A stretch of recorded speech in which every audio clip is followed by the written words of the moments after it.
Seja bem-vindo. Existem portas que nunca deveriam ser abertas e histórias que o tempo tenta apagar. O que você vai ouvir hoje não são lendas urbanas ou contos de fadas. São relatos de quem sentiu o gelo do invisível e o peso de olhares que não pertencem a este mundo.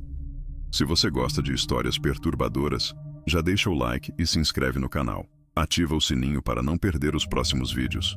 Acomode-se, apague as luzes se tiver coragem e prepare-se porque vamos entrar nas Memórias de um Assombrado.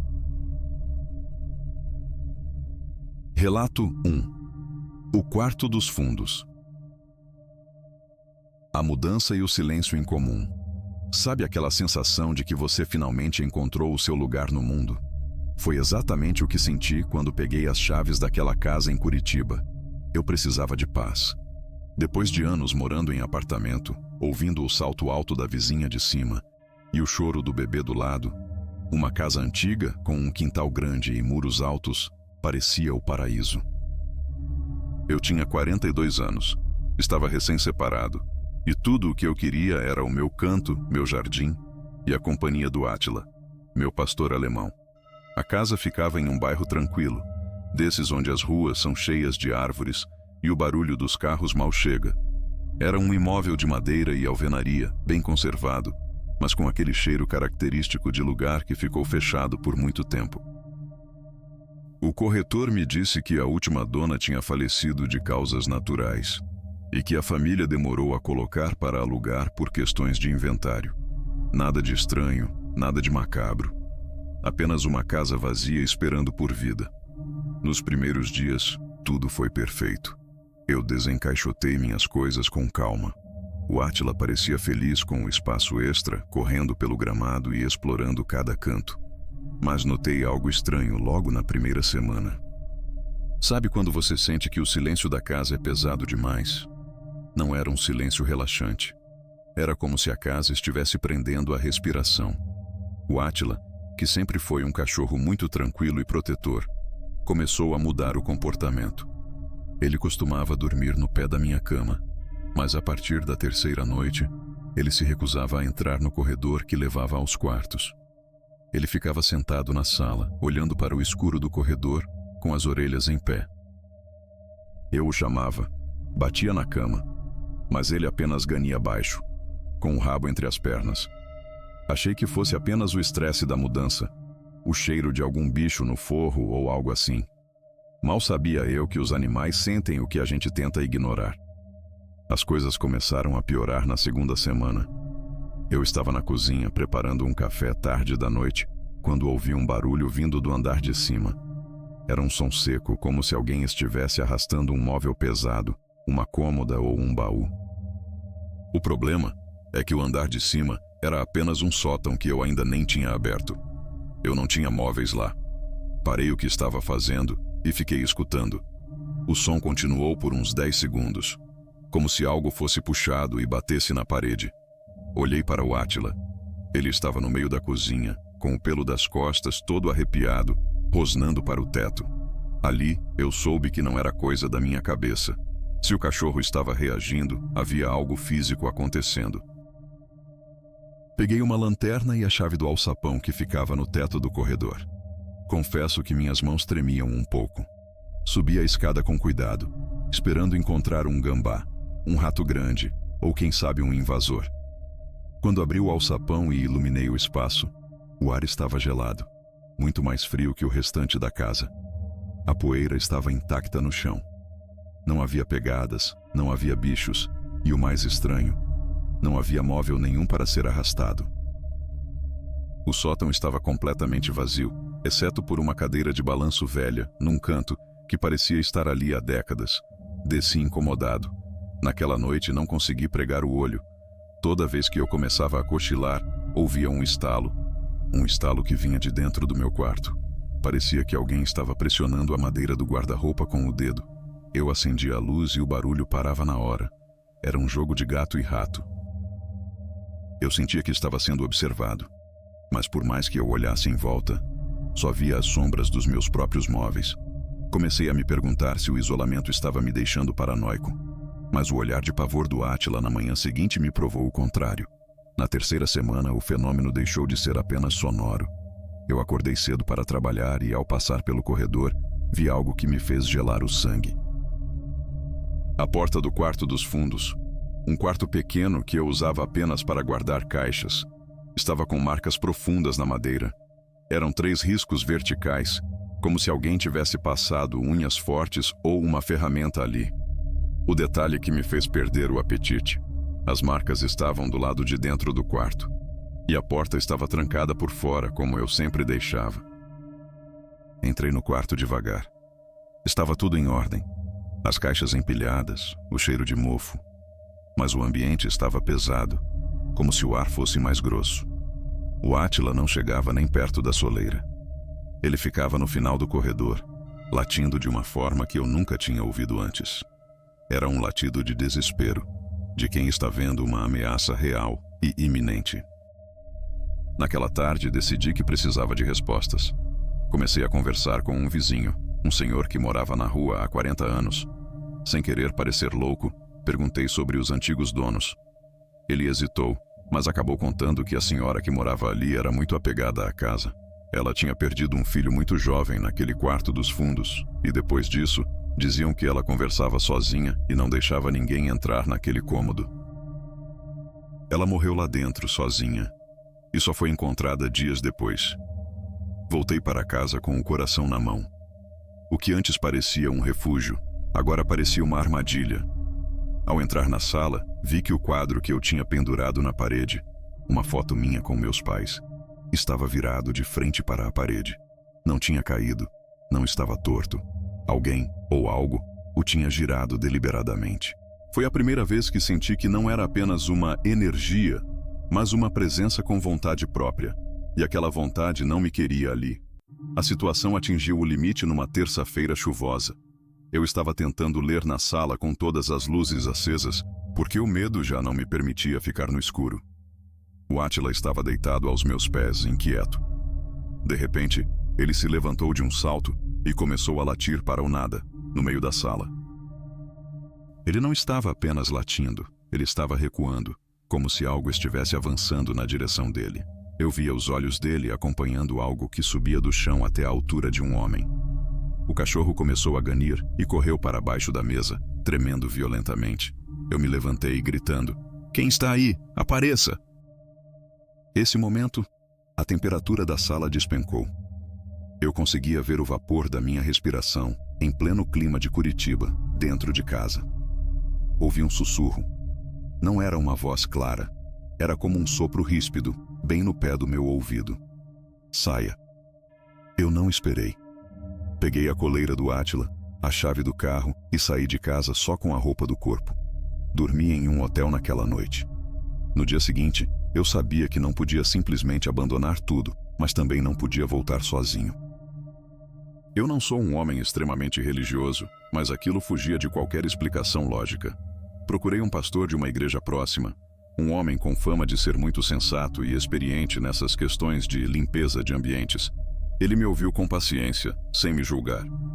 Disse que, às vezes, o sofrimento de uma pessoa, ou o apego excessivo a um lugar, cria uma impressão espiritual que se torna agressiva quando perturbada.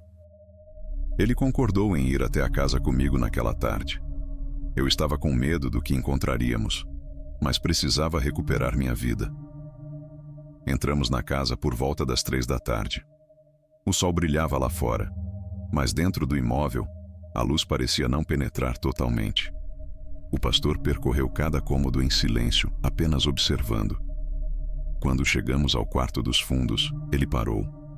Ele não fez um show, não gritou.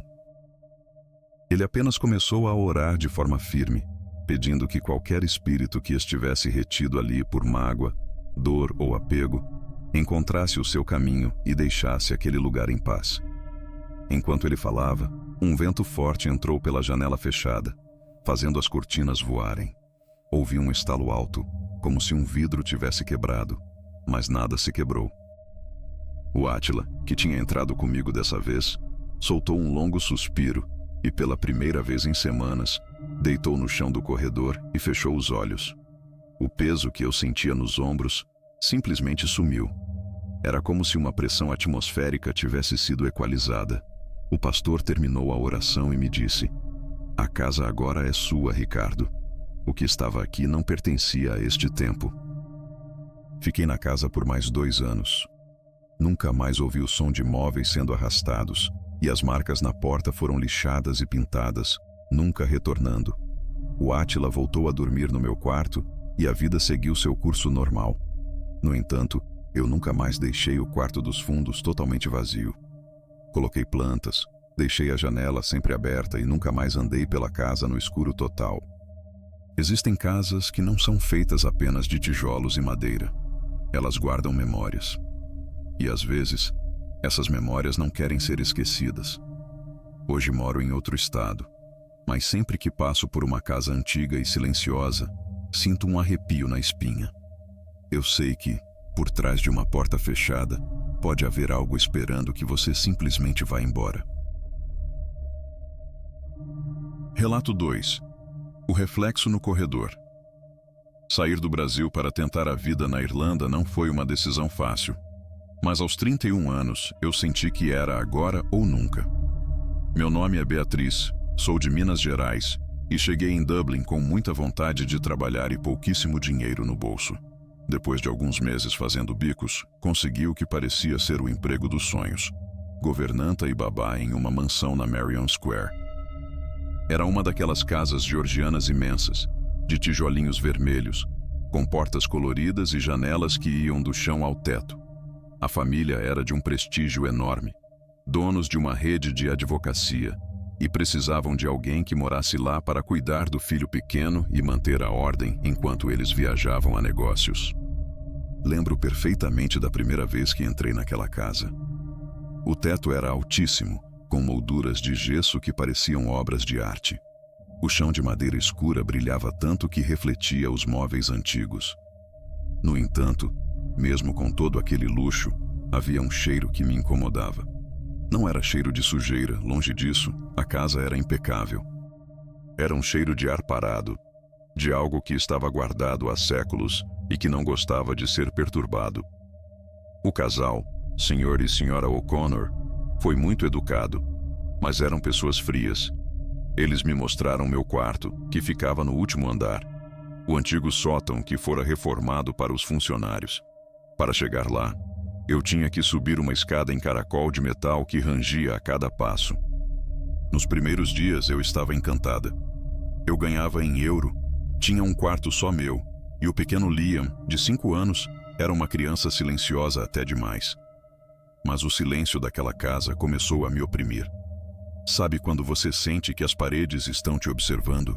Dublin é uma cidade cinzenta, e a luz que entrava pelas janelas parecia morrer assim que tocava o tapete do corredor principal.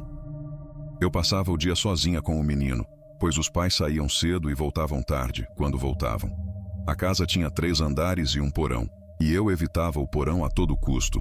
Não que houvesse algo lá, mas a energia era tão densa que meu peito apertava toda vez que eu precisava pegar algum material de limpeza lá embaixo. O que me deixava mais desconfortável era a acústica do lugar. Casas antigas fazem barulho, eu sabia disso. A madeira estala com a mudança de temperatura, o vento uiva nas frestas das janelas. Mas aqueles sons eram diferentes. Às vezes, eu estava na cozinha preparando o lanche do Liam e ouvia o som de passos firmes no andar de cima. Passos de alguém usando sapatos de sola dura, caminhando de um lado para o outro. Eu subia correndo, achando que era o Sr. O'Connor que tinha voltado mais cedo, mas encontrava os corredores vazios e as portas trancadas. Eu olhava para o Liam e ele apenas continuava brincando com seus blocos de montar, sem dizer uma palavra. Aquela indiferença da criança me assustava tanto quanto os passos. Parecia que ele já estava acostumado com a companhia de quem eu ainda não conseguia ver. Na terceira semana de trabalho, as coisas que eu considerava normais para uma casa de quase 200 anos começaram a tomar um rumo que eu não conseguia mais explicar. Eu sempre fui uma pessoa organizada, beirando o perfeccionismo. Como meu trabalho era justamente manter a ordem na mansão, eu sabia exatamente onde cada talher, cada vaso e cada livro deveria estar.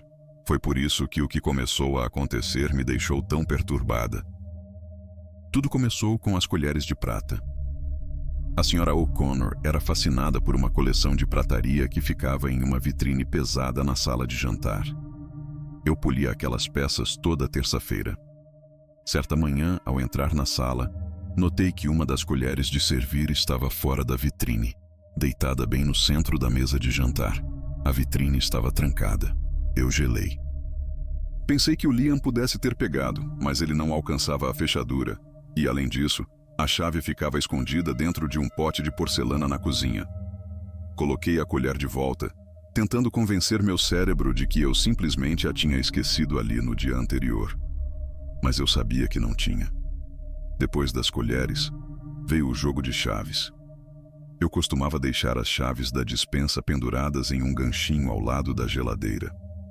Mais de uma vez, eu ia buscá-las, e elas não estavam lá. Eu revirava a cozinha inteira suando de nervoso, e de repente as encontrava em lugares absurdos, como dentro do micro-ondas ou em cima do sofá da sala de estar. O pior não era o sumiço em si, mas a sensação de que alguém estava brincando comigo. Era um jogo infantil, mas feito por algo que não tinha nada de inocente. Eu sentia um olhar pesado nas minhas costas o tempo todo. Sabe aquele arrepio que sobe pela nuca e faz os pelos do braço levantarem? Eu sentia isso mesmo quando estava no banheiro, com a porta trancada. O reflexo das coisas também começou a me pregar peças. A casa era cheia de espelhos com molduras douradas e muitas superfícies metálicas polidas. Um dia, enquanto eu passava o pano no grande aparador do corredor, vi pelo reflexo do vidro de um quadro algo passar correndo atrás de mim. Foi um vulto rápido, escuro, da altura de um adulto, mas que se movia com uma rapidez que nenhum humano conseguiria. Eu me virei tão rápido que quase derrubei um vaso caro. Não havia nada. O corredor estava deserto. O Liam estava na escola e os patrões estavam em Londres. Eu estava sozinha. O silêncio da casa parecia ter se tornado mais espesso, como se o ar estivesse vibrando. Eu evitava olhar para os espelhos enquanto caminhava, porque tinha a nítida impressão de que, se eu olhasse por tempo suficiente, veria alguém parado no fundo do reflexo, me esperando. À medida que os dias passavam, a minha relação com a casa foi se tornando uma espécie de guerra silenciosa. Eu já não conseguia mais ignorar que havia algo errado, mas precisava do dinheiro, e a ideia de voltar para o Brasil sem nada era o que me segurava ali.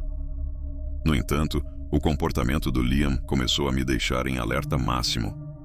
Ele, que já era uma criança retraída, passou a se isolar completamente no seu quarto. Eu entrava para chamá-lo para almoçar e o encontrava sentado no chão, virado para um canto vazio da parede, sussurrando palavras que eu não conseguia entender. Quando eu perguntava com quem ele estava falando, ele apenas me olhava com aqueles olhos azuis profundos e dizia: "Com a mulher que não tem pés." Aquilo me gelou de uma forma que eu não sabia descrever. Tentei manter a calma, pensando que era apenas a imaginação de uma criança solitária, mas a temperatura no quarto dele não ajudava na minha lógica. Era pleno outono em Dublin. Os aquecedores da casa ficavam ligados no máximo, mas o quarto do Liam era gelado. Não era um frio comum, era uma gelação que parecia vir de dentro dos ossos. Eu via o vapor da minha respiração saindo da boca enquanto eu arrumava a cama dele. O mais estranho é que o termostato marcava 22 graus, mas se eu desse 2 passos para dentro do cômodo, parecia que eu tinha entrado em um freezer. Certa tarde, enquanto o Liam tirava a soneca dele, decidi que ia dar uma limpeza geral nos tapetes do segundo andar. Eu estava usando o aspirador de pó, que fazia um barulho alto, o que de certa forma me dava coragem. De repente, o aparelho desligou sozinho. Achei que o disjuntor tivesse caído, mas quando olhei para a tomada, o cabo estava fora. Não apenas fora, ele estava esticado no meio do corredor, como se alguém o tivesse puxado com força. O problema é que eu estava sozinha no corredor e a tomada ficava a quase 3 metros de distância de onde o cabo agora repousava. O silêncio que se seguiu ao desligamento do motor foi absoluto e aterrorizante. Foi nesse momento que eu vi. No final do corredor longo, onde ficava a suíte principal dos patrões, uma sombra se destacou da parede. Não era uma sombra projetada por nenhum objeto ou móvel. Era uma massa escura, densa, que parecia absorver a pouca luz que vinha das janelas. Ela não tinha um rosto definido, mas eu sentia que ela me encarava com uma malícia pura. Ela deslizou pela parede, ignorando as leis da física, e entrou para dentro do quarto dos O'Connor, sem abrir a porta. Minhas pernas fraquejaram e eu precisei me segurar no corrimão da escada para não cair. Meu coração batia tão forte que eu sentia as batidas nos meus ouvidos. Eu percebi ali que não se tratava mais de impressões ou coisas fora do lugar. Aquela casa tinha uma presença que estava se tornando cada vez mais física e presente na minha rotina. Aquele medo constante me transformou. Eu já não era mais a mesma mulher que desembarcou em Dublin cheia de planos. Agora, eu era alguém que vivia em estado de alerta, com os nervos à flor da pele. Eu evitava beber água à noite para não ter que sair do meu quarto no sótão e enfrentar aquela escada em caracol no escuro. Mas, em uma madrugada de quinta-feira, o terror decidiu que viria até mim. O vento lá fora soprava com uma força descomunal, batendo os galhos das árvores contra as janelas de vidro duplo, criando um ritmo hipnótico e assustador. Eu estava naquele sono leve, o sono de quem espera o pior, quando ouvi o primeiro estalo. Não veio do corredor, nem do andar de baixo. Veio de dentro do meu quarto. Era o som de algo sendo arranhado, bem devagar, na base da minha cama de madeira. Eu congelei debaixo das cobertas. O ar no quarto do sótão, que costumava ser o lugar mais quente da casa, ficou tão frio que minha pele começou a doer. Eu não queria abrir os olhos. Eu rezava, baixinho, todas as orações que minha avó me ensinou em Minas, mas a sensação de que havia alguém parado ao lado da minha cabeceira era insuportável. Era um peso, uma pressão no ambiente que fazia meus ouvidos zumbirem. Tomei coragem e abri os olhos apenas uma fresta. A luz da lua passava pela clarabóia do teto, iluminando o quarto de forma pálida. Foi quando eu vi, no canto do quarto, perto do meu guarda-roupa, uma silhueta alta estava parada. Não era o vulto rápido que eu via nos espelhos. Era uma forma sólida, escura, que parecia feita de fumaça preta e pesada. Ela não tinha olhos, mas eu sentia o ódio que emanava dela. A figura começou a se inclinar para a frente, como se estivesse me observando dormir de perto. Eu tentei gritar, mas a voz não saía. Era como se a minha garganta estivesse cheia de algodão. O pânico absoluto tomou conta de mim quando senti um peso afundar o colchão aos meus pés. Algo estava subindo na cama. O colchão cedeu exatamente como se uma pessoa estivesse se ajoelhando ali. Eu chutei o ar com toda a força que tinha, tateando desesperadamente pelo abajur na mesa de cabeceira. Quando finalmente consegui acender a luz, o peso sumiu instantaneamente e a figura no canto se dissolveu no ar, como se nunca tivesse estado ali. Eu passei o resto daquela noite sentada, com todas as luzes do quarto acesas e a porta trancada, segurando um crucifixo que eu tinha na bolsa. Eu tremia tanto que meus dentes batiam. Naquele momento, no silêncio daquela madrugada irlandesa, eu entendi que nenhuma quantia em euros valia a minha vida ou a minha sanidade. Eu estava sendo caçada na minha própria cama. A manhã seguinte nasceu cinzenta, com aquela garoa fina típica de Dublin que parece entrar nos ossos. Eu não dormi nem mais um segundo. Assim que o primeiro raio de luz surgiu pela clarabóia, eu comecei a socar minhas roupas dentro das malas. Eu não dobrei nada, não organizei nada. O desespero de sair daquela casa era maior do que qualquer senso de ordem que eu ainda pudesse ter. Meu coração disparava a cada vez que a casa estalava. Eu tinha a sensação de que, se eu não saísse dali naquela hora, algo me impediria de sair para sempre. Desci as escadas em caracol carregando minhas malas com dificuldade, fazendo um barulho que ecoava por todo o casarão. Quando cheguei à cozinha, a senhora O'Connor estava lá, tomando seu chá preto e lendo algo no tablet, impecável como sempre. Ela me olhou de cima a baixo, viu as malas e arqueou uma sobrancelha, sem demonstrar nenhuma emoção real. Eu não esperei que ela perguntasse nada. Com a voz ainda trêmula, eu disse que estava me demitindo naquele exato momento. Eu não dei desculpas sobre família no Brasil ou doenças falsas. Eu apenas disse que não conseguia mais ficar naquela casa, que o ambiente não era bom para mim. Ela deu um gole lento no chá, me olhou fixamente e disse algo que nunca vou esquecer. É uma pena, Beatriz. Você durou mais que as outras. Mas algumas pessoas simplesmente não têm a fibra necessária para este lugar. Aquela frase foi a confirmação final. Ela sabia. Eles sabiam que a casa tinha algo, que algo se alimentava do medo de quem morava ali. E mesmo assim continuavam trazendo pessoas para servirem de distração para aquela sombra. Eu não respondi. Não havia o que dizer para alguém que convivia com o sobrenatural por conveniência. Chamei um táxi e, enquanto esperava na calçada fria, olhei para a janela do quarto do Liam. Ele estava lá, com a mão pequena encostada no vidro, me dando tchau com um olhar vazio, enquanto uma sombra parecia escurecer o resto do quarto atrás dele. Hoje, moro em um apartamento minúsculo no centro de Dublin, dividindo o espaço com mais 3 brasileiras. É barulhento, apertado e não tem o luxo da Marion Square, mas eu nunca fui tão feliz. Trabalho em uma cafeteria e faço faxinas extras, mas com uma condição inegociável. Eu nunca, sob hipótese alguma, aceito empregos para dormir no local de trabalho. Quando o sol começa a se pôr, eu preciso estar no meu próprio canto, onde o ar é leve e o silêncio não é uma ameaça. Às vezes, quando passo perto de construções georgianas muito antigas, sinto aquele mesmo arrepio na nuca e aperto o passo. Eu aprendi da maneira mais difícil que existem lugares que pertencem aos mortos, e nós, os vivos, somos apenas intrusos que eles toleram, até pararem de tolerar. Relato 3. O gêmeo que ficou.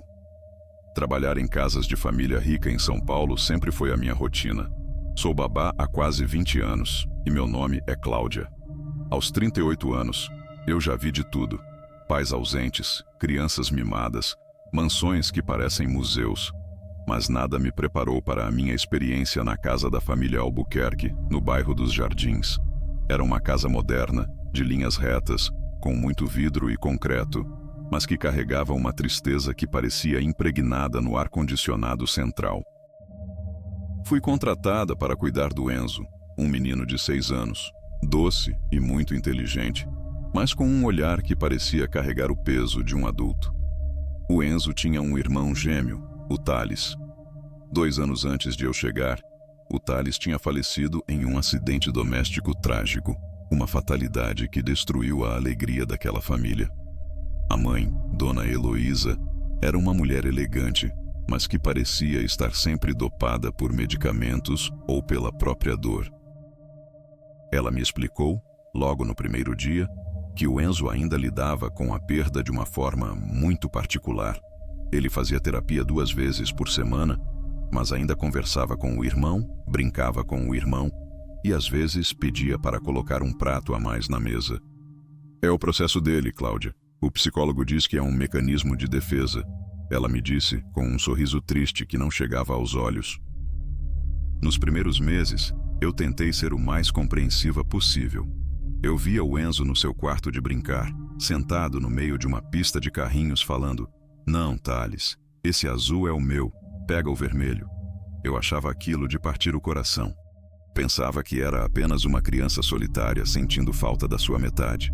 A casa era silenciosa demais, e o Enzo não tinha muitos amigos da idade dele. Eu até entrava na brincadeira, às vezes, perguntando o que o Thales queria lanchar, tentando tornar o ambiente mais leve. Mas o que começou a me incomodar não foram as conversas, e sim a sensação de que, às vezes, o Enzo realmente estava ouvindo uma resposta que eu não conseguia captar. Havia uma energia pesada naquele corredor que ligava os quartos. Mesmo sendo uma casa com janelas imensas, o sol parecia não aquecer os ambientes. Eu passava o dia focada no Enzo, mas não conseguia deixar de notar como a Dona Heloísa mantinha o quarto do Thales exatamente como estava no dia do acidente. As roupas no armário, os brinquedos na prateleira. Era como um santuário. E foi desse quarto que as primeiras coisas estranhas começaram a sair. No começo, eu achei que era o Enzo entrando lá escondido, apesar de a porta estar sempre encostada. Mas o jeito que as coisas apareciam não fazia sentido para uma criança de 6 anos. A primeira vez que eu realmente estranhei algo físico foi em uma tarde de terça-feira. Eu tinha acabado de arrumar a sala de brinquedos do Enzo. Ele estava na escola e eu aproveitei para organizar tudo por cores e tipos como a dona Heloísa gostava. Fechei a porta da sala e fui para a cozinha preparar o jantar. Quando voltei, 20 minutos depois, um pequeno robô de lata, que pertencia ao Thales e ficava guardado no quarto santuário, estava parado bem no meio da sala de brinquedos, virado para a porta. Eu senti um calafrio, mas tentei racionalizar. Pensei que talvez o motorista tivesse entrado com o Enzo e eu não tivesse ouvido. Mas a casa estava trancada e o silêncio era absoluto. Peguei o robô e o levei de volta para o quarto do Thales. Ao entrar lá, notei que a gaveta de pijamas estava levemente aberta. No dia seguinte, aconteceu de novo, mas dessa vez com roupas. Eu encontrei uma camiseta listrada do Thales esticada em cima da cama do Enzo, perfeitamente alinhada, como se alguém tivesse acabado de tirá-la do corpo e a colocado ali para descansar. Quando o Enzo chegou da escola, eu perguntei, com um tom de brincadeira: "Enzo, meu querido, você andou pegando as coisas do irmão no outro quarto?" Ele me olhou com uma naturalidade que me deu arrepios. "Não, Cláudia. Foi o Thales que trouxe. Ele disse que queria me mostrar o robô novo que ele achou lá dentro." Eu ri, uma risada nervosa, e disse: "Ah, entendi. Então pede para o Thales não bagunçar tanto as coisas, tá bom? A Cláudia fica cansada de arrumar tudo 2 vezes." Eu achei que, tratando aquilo como uma fantasia infantil, o peso diminuiria. Mas o Enzo não sorriu. Ele apenas acenou com a cabeça e voltou a desenhar. A partir dali, as coisas começaram a se mover com mais frequência. Eu ouvia o barulho de peças de Lego caindo no chão da sala de estar enquanto eu estava no andar de cima com o Enzo. Quando descia, encontrava uma pequena construção montada, algo que o Enzo não teria tido tempo de fazer. A dona Heloísa, quando eu comentava essas coisas, agia com uma negação absoluta. "O Enzo deve estar fazendo isso para chamar atenção, Cláudia. Ignore. Ele quer que a gente acredite que o irmão está aqui." Mas eu via o Enzo dormindo no sofá enquanto os barulhos aconteciam na cozinha. Eu via as coisas se movendo quando não havia ninguém por perto para movê-las. O que era apenas um incômodo com objetos mudando de lugar evoluiu para algo que começou a afetar o meu sono e a minha paz de espírito. Como eu precisava chegar muito cedo e às vezes ficava até tarde por causa dos compromissos sociais da dona Heloísa, eu acabava passando muitas horas naquela casa quando o sol já tinha se posto, e era justamente no entardecer que a atmosfera mudava. O silêncio dos jardins é um silêncio caro, mas naquele casarão ele parecia carregar um chiado, como se o ar estivesse vibrando em uma frequência baixa. Certa noite, eu estava na sala de estar, organizando as mochilas do Enzo para o dia seguinte. O menino já estava no andar de cima, devidamente banhado e, teoricamente, dormindo em sua cama. De repente, ouvi claramente o som de pés descalços correndo pelo corredor de madeira do segundo andar. Pá, pá, pá, pá. Era o ritmo rápido de uma criança brincando de pega-pega. Meu primeiro pensamento foi: o Enzo levantou. Subi as escadas rapidamente, sem fazer barulho, para pegá-lo no flagra e colocá-lo de volta na cama. Quando abri a porta do quarto dele, o susto foi grande. O quarto estava em penumbra, apenas com a luz do abajur de nuvem acesa. O Enzo estava profundamente adormecido, com a respiração pesada e rítmica. Ele estava atravessado na cama, como sempre ficava quando o sono era pesado. Não havia como ele ter corrido pelo corredor e voltado para a cama naquele estado em menos de 10 segundos. Saí do quarto e olhei para o corredor escuro. O som de corrida tinha parado exatamente na porta do quarto do Thales. A porta, que eu tinha certeza de ter deixado fechada, estava agora com uma fresta aberta, apenas o suficiente para que alguém muito pequeno passasse por ela. Fiquei parada ali, no meio do corredor, sentindo um frio que não vinha do ar-condicionado. Eu não tinha coragem de entrar no quarto do Thales. Naquele momento, eu comecei a me questionar se a teoria da dona Heloísa sobre o luto do Enzo fazia sentido. Se o Enzo estava dormindo, quem estava correndo? Eu tentava me convencer de que eram ruídos da estrutura da casa, mas estrutura nenhuma faz barulho de pés descalços batendo na madeira. Eu comecei a notar que, às vezes, quando eu passava pelo Enzo, ele parava o que estava fazendo e olhava para o meu lado, mas não para mim. Ele olhava para o espaço vazio ao meu ombro e sorria, um sorriso cúmplice, como se estivesse ouvindo uma piada contada por um sopro de vento. O medo começou a se infiltrar na minha rotina, e eu já não conseguia mais rir das histórias do irmão invisível.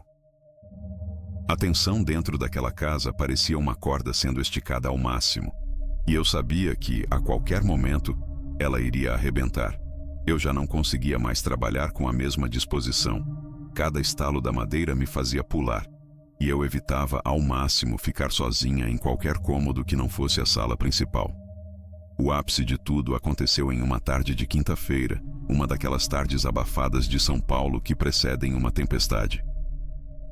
A dona Heloísa tinha saído para uma consulta e eu estava no andar de cima, terminando de dobrar algumas roupas limpas no quarto de hóspedes, que ficava ao lado do quarto do Enzo. O menino estava no quarto dele, supostamente assistindo a um desenho animado, já que eu conseguia ouvir o som baixo da televisão. O ambiente estava calmo, até demais. De repente, um grito dilacerante cortou o silêncio da casa. Foi um grito agudo, de uma criança em pânico ou em dor extrema. Algo que fez meu coração saltar pela boca. Foi tão real, tão nítido, que eu soltei o que estava nas mãos e corri para o corredor, gritando o nome do Enzo. Eu tinha certeza de que ele tinha caído, se cortado ou algo pior. Entrei no quarto dele com o peito arfando, esperando encontrar uma cena de acidente. Mas o que vi me deixou paralisada na porta. O Enzo estava sentado no tapete, com um livro de figuras aberto no colo, olhando para a janela. Ele estava completamente calmo. Não havia lágrimas, não havia susto, não havia nada de errado. A televisão continuava passando o desenho no mesmo volume baixo. Enzo, o que aconteceu? Por que você gritou? Perguntei, tentando recuperar o fôlego, com as mãos tremendo. Ele virou o rosto devagar para mim, com uma expressão de estranha timidez, quase como se estivesse pedindo desculpas por algo que não tinha feito. Eu não gritei, Cláudia, ele disse baixo. Eu insisti, quase desesperada. Eu ouvi, Enzo. Foi aqui dentro, um grito muito alto.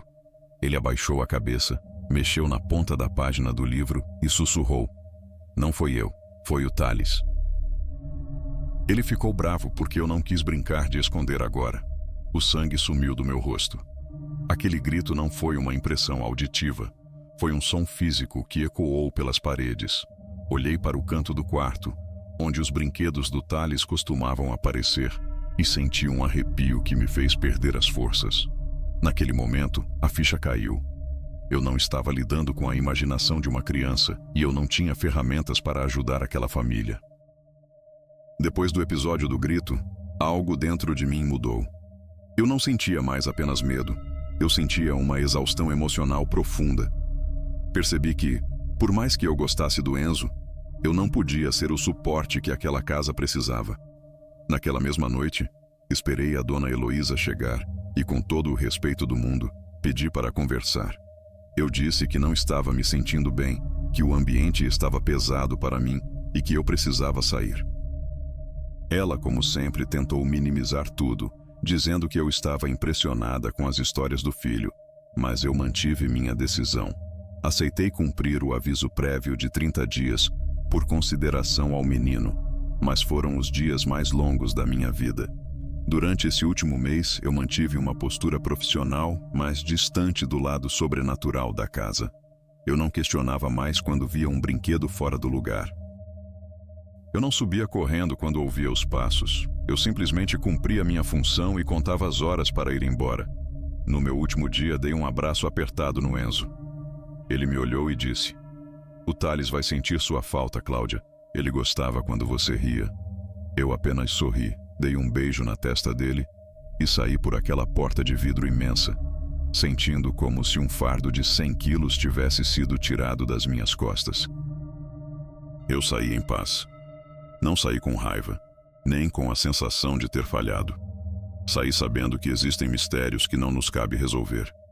Eu desejava, do fundo do meu coração, que o Enzo estivesse apenas projetando sua dor e que, com o tempo, ele pudesse crescer de forma saudável. Mas, lá no fundo, Eu sabia o que tinha ouvido. Eu sabia que aquela casa guardava algo que a ciência ou a psicologia não explicavam totalmente. Cortei o contato com a família, apaguei os números, saí das redes sociais. Eu precisava de um recomeço limpo, sem os ecos daquele casarão. Hoje faz 2 anos que trabalho para uma nova família. Cuido de uma menininha de 3 anos em um apartamento ensolarado e cheio de barulhos normais de vizinhos e trânsito. Aqui, nunca um brinquedo se moveu sozinho. Nunca ouvi passos no corredor que não fossem de alguém de carne e osso. Às vezes me pego pensando no Enzo, esperando que ele esteja bem, mas logo afasto o pensamento. Aprendi que a minha paz vale mais do que qualquer salário alto. Algumas memórias a gente guarda, mas outras a gente precisa deixar para trás, trancadas em casas onde o sol prefere não entrar. Estes relatos terminam aqui, mas a sensação de que não estamos sozinhos permanece. Você já sentiu algo parecido? Já viu um vulto onde não deveria haver ninguém? Ou ouviu passos em uma casa vazia? Deixe o seu comentário aqui embaixo. Quero saber, você acredita que foi apenas coincidência ou algo mais estava ali?